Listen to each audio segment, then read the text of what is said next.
आज देश का कोई जिला नहीं है जिस जिले में हम बौद्धों की संख्या ठीक ठाक न हो। आज देश की कोई तहसील नहीं है जिस देश में बौद्ध लोग नहीं रहे, जिस तहसील में बौद्ध लोग नहीं रहते हो। आज देश का कोई ब्लॉक नहीं है जिस ब्लॉक में बौद्ध लोग नहीं रहते हो। और अब आज इस देश में कोई ग्राम सभा भी नहीं है जिस ग्राम सभा में बौद्ध लोग नहीं रहते हो। आप प्रदेशों को छोड़ दीजिए। बड़ा चिंतित होता था कि 21वीं सदी बौद्धों की सदी कैसे हो, लेकिन अब मैं देख रहा हूं। मैं आपको 2 उदाहरण देना चाहता हूं। 2 उदाहरण से आप समझ जाएंगे कि 21वीं सदी बौद्धों की सदी कैसे हो रही है। आप आज ही अपने घर जाइए, आपके जो घर में छोटे बच्चे हैं आप उनसे प्रश्न करिए, आपको पता चल जाए कि आपके बच्चे आपसे तेज हैं कि नहीं है। आप सोचिए कि आपके बच्चे जितना तेज है बचपन में आप उतना तेज थे क्या, आप देखिएगा जाकर के। और आप सबको एक मिल जाए कि आपके बच्चे आज इतने तेज है बचपन में आप उतने तेज नहीं रहे हैं।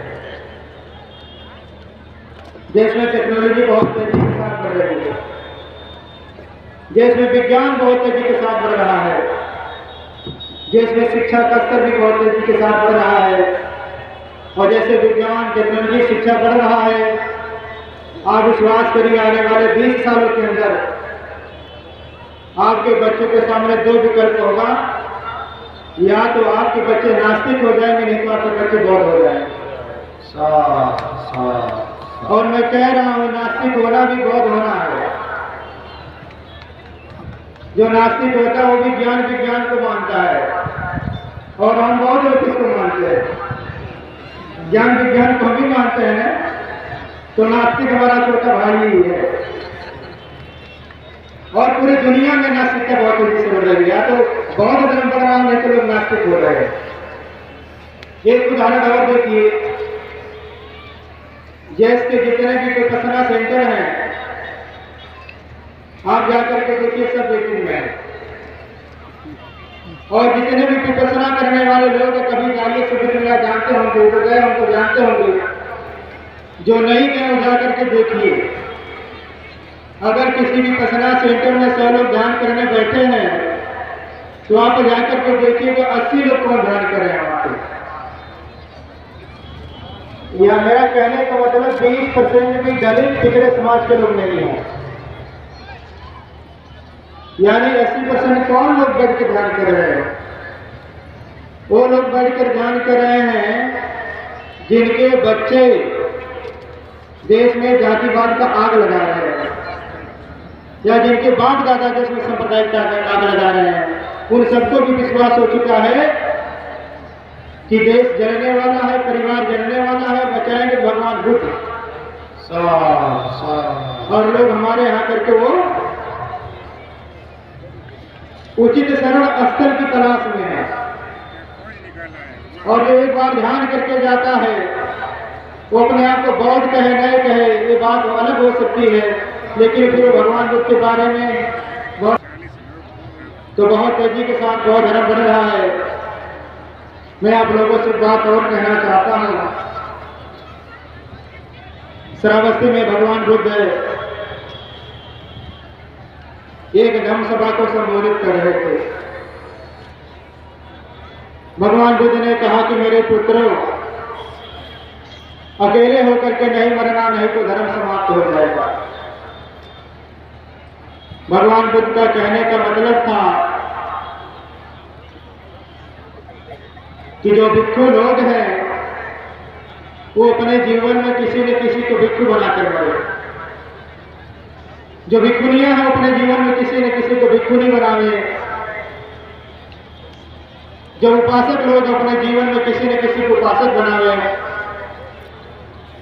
और जो उपासिकाएं वो अपने जीवन में किसी न किसी को उपासिका बनावे, अर्थात अपना उत्तराधिकारी बनावे।